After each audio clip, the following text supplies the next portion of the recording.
Hi, I'm Sean Waterman and you're watching FedScoop TV. Today we're at the 6th Annual Mobile Government Summit and I'm joined by Eric Hysen. Eric is head of the US Digital Service at the Department of Homeland Security. Welcome. Thank you. So can I start by asking about innovation?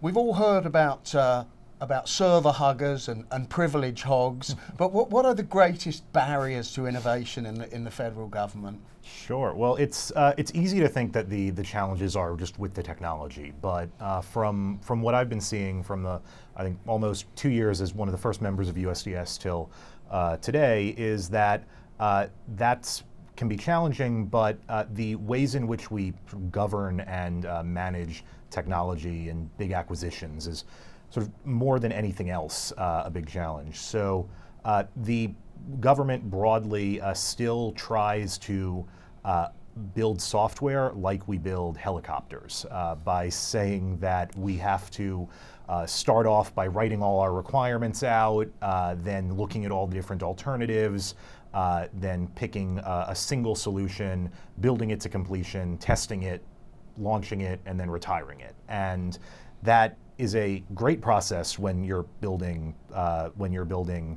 vehicles, but it really doesn't work with software, and it enforces this waterfall mentality that has been really proven to be ineffective. So the biggest challenge that we see is how do we transform that process, which is well-intentioned. It's trying to prevent risk and manage that risk, but to say that it is actually riskier to take these giant bets that take many years to develop than to take many small bets and truly embrace an agile mindset. So in your work at DHS, what's the one thing that you've achieved that you're the most proud of in those couple of years that you've been there? Well, really, if I can say two things, but first would really be our work with U.S. Citizenship and Immigration Services on their transformation program, which is digitizing 7 million immigration applications every year that, until recently, resulted in moving mountains of paper all around the country to process.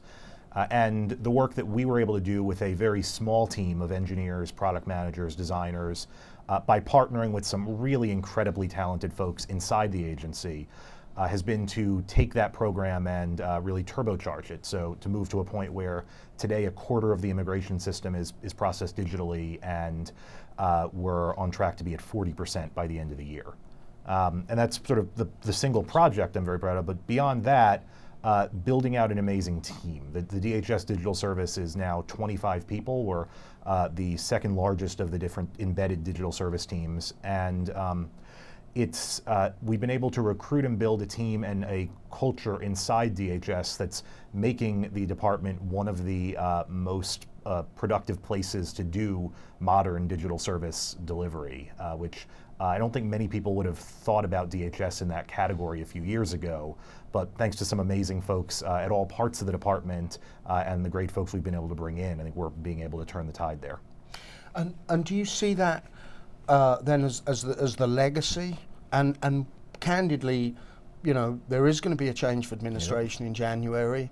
You know, what can you do to try and ensure that that the progress you've made at USDS continues into the next administration? Yeah, so we have blatantly ripped off the slogan from our UK counterpart agency, the Government Digital Service, which is that the strategy is delivery. So the legacy that we want to leave from USDS is not of any one organization or process, but of better services for the American people. And if we can do that, nothing else really matters. But I do expect the work we're doing to continue. What we do is really nonpartisan work. It's about making the existing government services more effective and more efficient. And we've really seen an amazing response from both parties. The central USDS budget was one of the few things that came through in where the president's budget request was fully met by Congress. My team at DHS was fully funded as well. And we see those as really good signs that no matter who's sitting in the White House, there will still be a deep appetite for bringing in talented folks from the private sector, partnering them with people internally, and empowering them to help transform government services.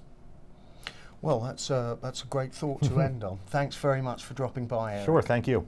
You can find us at fedscoop.com, and you can see more videos on our YouTube channel.